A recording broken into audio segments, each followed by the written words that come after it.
નમસ્કાર, આપ જોઈ રહ્યા છો ઇન્ડિયન ન્યૂઝ ગુજરાત અને હું છું આપની સાથે કોમલ અગ્રવાલ। શરૂઆત કરી મહત્વના સમાચારોથી। ગાંધીનગરની વાત કરવામાં આવે તો ગાંધીનગરમાં આજે મુખ્યમંત્રી ભૂપેન્દ્ર પટેલની અધ્યક્ષતામાં ભવ્ય તિરંગા યાત્રાનું આયોજન કરવામાં આવ્યું હતું। ગાંધીનગરના ધ 6 સર્કલથી અક્ષરધામ મંદિર સુધી યોજાયેલી આ તિરંગા યાત્રામાં મુખ્યમંત્રી ભૂપેન્દ્ર પટેલ, ભાજપ પ્રદેશ અધ્યક્ષ જગદીશભાઈ વિશ્વકર્મા, કેબિનેટ મંત્રી પ્રદ્યુમન વાંઝા અને ગાંધીનગરના મેયર મીરાબેન પટેલ સહિતના આગેવાનો ઉપસ્થિત રહ્યા હતા। યાત્રામાં ભારતીય સેના, ભારતીય વાયુસેના, ભારતીય તટરક્ષક દળ સહિત police, fire brigade, Chetak commando, CRPF અને હોમગાર્ડના જવાનો દ્વારા ફ્લેગ માર્ચ યોજવામાં આવી હતી।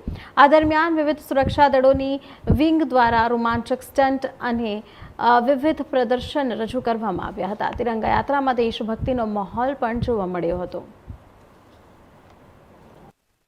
हर घर तिरंगा, हर दिल तिरंगा यात्रा ए मान्य वडाप्रधान श्री આપણને આઝાદી વખતે જે લાભ નથી મળ્યો એ હવે અમૃતકાળમાં આપણને લાભ મળ્યો છે। વિકસિત ભારત માટે જોડાવાનો લાભ મળ્યો છે। ત્યારે આપણે સૌ એક રાષ્ટ્ર સાથે ભાવના સાથે આ મારું ભારત એ ભાવના સાથે દરેક જણ આ વિકાસ યાત્રામાં જોડાય એ ભાવનાથી હર ઘર તિરંગા